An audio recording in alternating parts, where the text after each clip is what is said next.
السلام عليكم، ازيكم يا ابطال؟ ان شاء الله تكونوا كويسين وعلى طريق النجاح معانا مكملين، وان شاء الله باذنك يا رب الصوت يكون مظبوط. فيديو النهارده من الفيديوهات اللي هي بنتكلم فيها من غير سكريبت بس كده بنطلع نتكلم عن حاجات احنا باشونيت عنها او حاجات موجوده دلوقتي في السوق ترندنج او وات ايفر. فده من الفيديوهات الجميله كده وانا سايق العربيه مسافر حابب نتكلم في حاجه مهمه. يلا نخش في الفيديو على طول عشان ما نتوهش من بعض. يلا بينا. طيب، اللي انا عاوز اتكلم عنه النهارده هو فكره او الفكره اللي كانت عندنا السنه اللي فاتت ويمكن السنه اللي قبليها، اللي هي السنتين اللي ابتدى كل الناس تتكلم عن الاي اي، والاي اي ده المستقبل، والاي اي هو هيحل مكاننا في الشغل. احنا خلاص الشغل اللي بنعمله دلوقتي الاي اي هياخده واحنا مش هيبقى عندنا شغل. وابتدينا احنا نتكلم ونقول لا، المفهوم ده الى حد ما خاطئ. هو فعلا في بعض الوظائف اللي الاي اي هيحل لها، يعني هيحل مكان الناس اللي هناك، لان خلاص يعني صاحب العمل ما عادش محتاج الشخص ان هو يكتب له ايميل مثلا او سكرتير او الحاجات اللي هي بيقولوا عليها الادمن وورك. خلاص مش محتاج، انت ممكن تعمل ايجنت يعمل لك الكلام ده كله. ولكن احنا كنا بنقول ايه بقى؟ كنا بنقول لا، المفهوم غلط.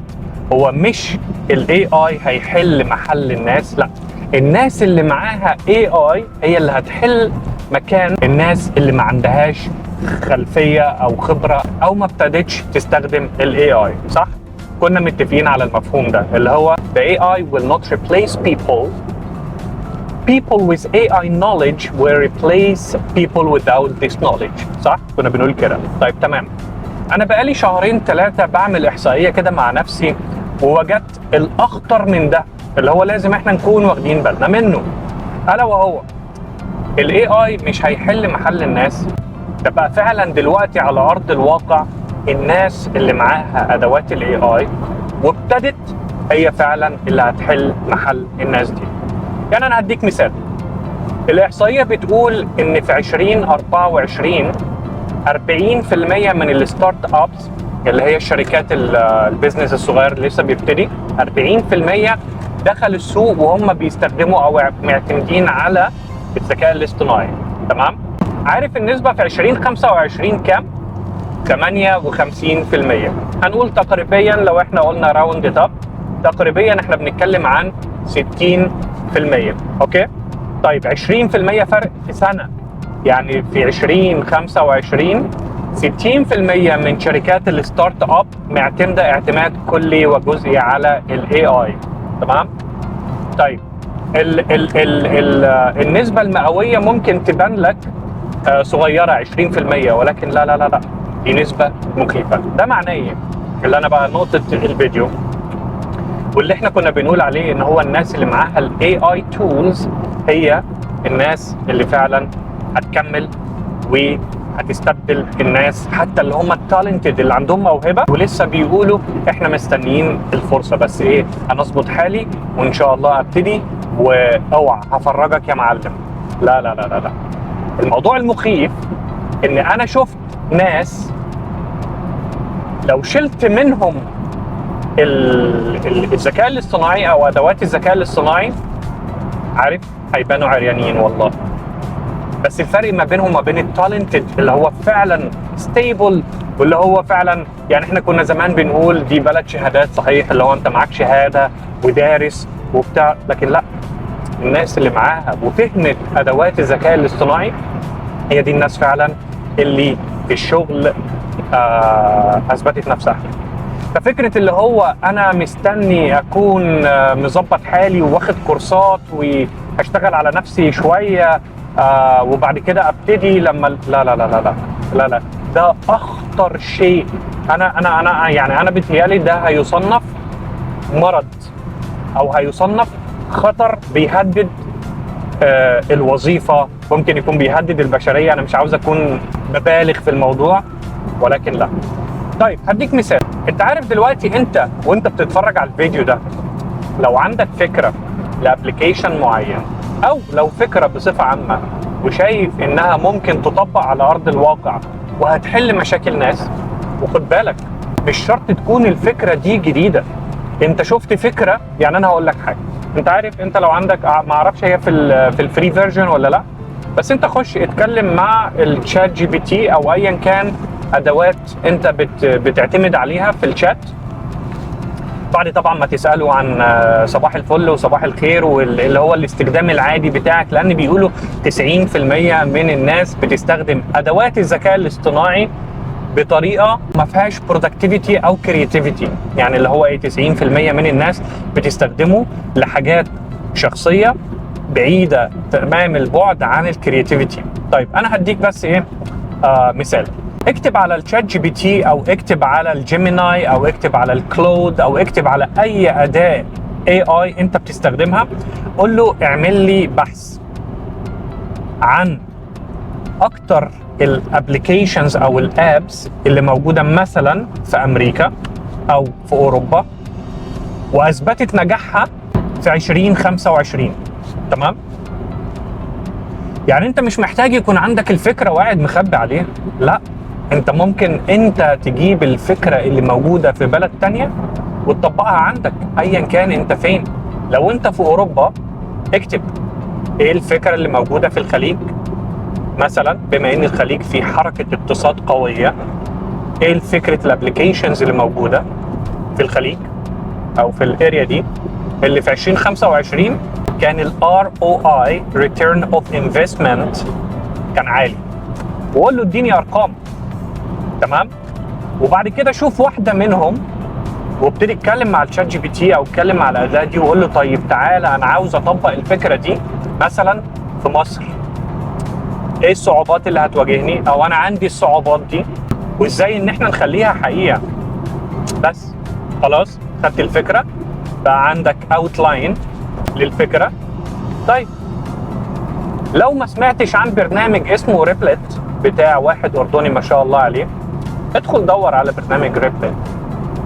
البرنامج ده التول دي انت ما انتش محتاج ان انت تروح لديفلوبر او ان انت تروح لواحد تقول له انا عندي فكره عاوز اعمل ابلكيشن وتقعد مثلا تقابله مره في الاسبوع يخلص لك حاجه، تقابله الاسبوع اللي جاي تقول له لا انا كنت عاوزها غير كده مش كده. لا، الكلام ده بيحصل في دقائق معدوده على ادوات الذكاء الاصطناعي.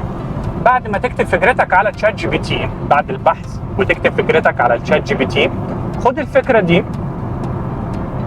وقول للشات جي بي تي او قول لاداه الذكاء الاصطناعي، قول له اكتبها لي بطريقه ان انا احطها على ابلكيشن او على تول زي ريبلت مثلا، الايجنت بتاع ريبلت، حطها على ريبلت. ريبلت هيعمل لك الديزاين. انت ممكن تقول له كمان الديزاين، يعني قول له انا عاوز ان الابلكيشن بتاعي يكون شبيه مثلا للابلكيشن الفلاني بتسموه له، او ممكن تاخد سنيب من الابلكيشن ده تحطه في الايجنت. ريبلت او التول دي، ومش ريبلت بس هو ريبلت منه هو سمع برضه في السنين اللي فاتت، بيعمل لك الكلام ده قدام عينيك. وبعد كده انت تقول له لا، وانت بتكتب اسمها فايب كودنج، وانت بتكتب بتقول له لا انا مش عاجبني اللاندنج بيج انها مثلا انا عاوز اغير الهيدلاينز من فوق او الهيرو بيقولوا عليه لوج ان وساين اب يكون لونهم كذا ويكون مش عارف ايه، وتبتدي تتكلم معاه. وبعد ما تخلص الابلكيشن بتاعك في ايام معدوده بتعمل له ببلش على الانترنت، بتروح على جوجل بقى وعلى الاي او اس وتعمل ببلش وعندك ابلكيشن. انت فاهمني؟ وزي ما قلنا قبل كده الكي تو سكسس اللي هو ايه؟ الكونسيستنسي، الاستمراريه. مش اللي هو انت عملت الابلكيشن وخلاص خرجته بقى، لا، في ملايين زيك وغيرك عاملين نفس الفكره دي. ما عادش اللي هو انا عندي فكره ما حدش فكر فيها قبل كده. لا يا باشا، الناس دلوقتي بتخش تسال الشات جي بي تي هات لي افكار الناس فكرت فيها والناس ما فكرتش فيها. فكلنا دلوقتي بناخد افكارنا من الذكاء الاصطناعي. فنرجع تاني للنقطه عشان ما نتوهش من بعض. لا، انت عندك فكره ايه؟ عندك كونتنت مثلا، عاوز تطلع تعمل قناه يوتيوب بس مش عاوز تضيع وقت على الايديتنج. دلوقتي ادوات الفيديو اديتنج، لو انت عندك مثلا فكره كونتنت، لا، انت ادوات الفيديو اديتنج بيقول لك صور لي 10 ثواني منك وانت بتتكلم عنك يعني وانت بتتكلم، وبياخد يعمل افاتار. يعني انت مش محتاج ان انت تقف قدام الكاميرا تاني زي ما انا عامل دلوقتي، وبعد كده تقول له مثلا خليني ده اعمله فلوج وانا سايق عربيه، هيحطك سايق عربيه وبتتكلم تديله السكريبت. محتاج ايه تاني؟ فهي الفكره، ارجع للنقطه الاساسيه اللي هم دلوقتي الناس، هنزود بقى على الناس اللي معاهم ادوات الذكاء الاصطناعي هيبدلوا الناس اللي معهمش ادوات الذكاء الاصطناعي. لا، هنحط بقى كلمه الناس اللي معاها ادوات الذكاء الاصطناعي وابتدت دلوقتي فعلا سبقت الناس اللي معاها ادوات الذكاء الاصطناعي وقاعدين لسه بيقولوا هنبتدي امتى، طب انا هظبط الفكره، طب مش لا، توكل على الله، توكل على الله. وخد بالك من الاحصائيه، يعني مثلا اذا كان في سنه واحده لقينا ان الستارت ابس او في 20% من الستارت ابس الشركات الصغيره فارق عن السنه اللي قبليها في استخدام الذكاء الاصطناعي. يعني اخر 2026 انت بتتكلم عن وصلنا 80%، يعني بتتكلم عن 2027 بتتكلم عن في شركات بادئه من A to Z ذكاء اصطناعي. يعني انت عندك فكره، بقى عندك ايجنت بتقول له على الفكره، الايجنت ده بيكلم ادوات الذكاء الاصطناعي بيقول لهم الفكره دي تعالوا بنظبطها بنصممها مع بعض، وبعد كده بيحطها على الانترنت. يعني ايلون ماسك لما قال لك ان الشغل في المستقبل القريب هيبقى رفاهيه، يعني الناس مش مطلوبه انها تشتغل، ده فعلا صح، احنا رايحين في الاتجاه ده، الناس دي شايفه قدام. طبعا يعني احنا ما بنقولش بنقرا المستقبل، ولكن في معطيات على الارض.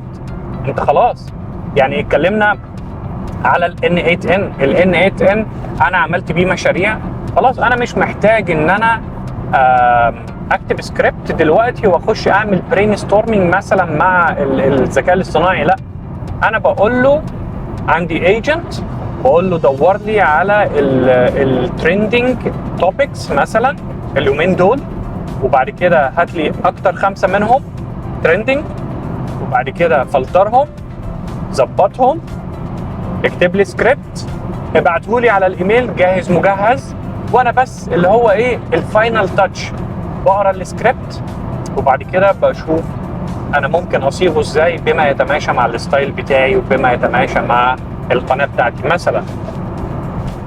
فهي دي الفكره. عندي واحد تاني ايجنتك خلاص متوصل بيه جوجل شيتس في انبوت واوتبوت، ومتوصل بيه واتساب، بخش على الواتساب بسال البوت بيرد عليا بيقول لي الجوجل شيت النهارده دخل لنا قد كده، امبارح صرفنا قد كده، خلاص. ففعلا نرجع تاني، ايلون ماسك والناس دي شايفه ان الشغل هيكون رفاهيه فعلا. طيب احنا هنعمل ايه؟ هنستنى بقى ايلون ماسك والناس دي تقول لنا هنعمل ايه، لان هم اللي معاهم المفاتيح الذكاء الاصطناعي رايح فين. وكالعاده عشان اخلص، لان انا لسه معايا الطريق طويل وممكن نقعد نتكلم يومين مع بعض، انا ما عنديش مشكله، بس عشان نخلص برضو في السريع وكل واحد يقوم يشوف مصلحته ويبقى فيديو تحفيزي كده. وانا قاعد عمال احرك ايدي كتير، ان شاء الله في الايديتنج هشوف انا ايدي دي باينه ولا لا. يلا يا شباب، اللي عنده فكره يخش يتكلم دلوقتي مع الذكاء الاصطناعي ويقول له انا عندي فكره هنعملها ازاي بكره، هنطبقها ازاي على ريبلت، او انا عاوز اعمل ويب سايت كذا، او انا عندي فكره. خدوا بالكم، انا شايف ان احنا رايحين فعلا في اتجاه السيرفيس، وانا الكلام ده عارفه من زمان. انا كنت شغال في السياحه فتره طويله، والسياحه هي نوع من انواع السيرفيس، والسياحه فيها مكاسب رهيبه. فده ساب عندي انطباع ان العالم او احسن المكاسب هي الخدمه، توصل اتنين ببعض، بتعمل خدمه معينه سيرفيس، تمام. موضوع ان انت تعمل منتج وبتاع ده فيه ربح وفيه حاجات، لكن السيرفيس هو الفاست ماني زي ما بيقولوا، انت فاهمني. فدلوقتي انت ممكن تستخدم الذكاء الاصطناعي في السيرفيس. يعني شوف انت المكان اللي انت فيه ايه ناقصه سيرفيس. وكالعاده الشعار بتاعنا ان شاء الله نكون على طريق النجاح مكملين. يلا مع السلامه.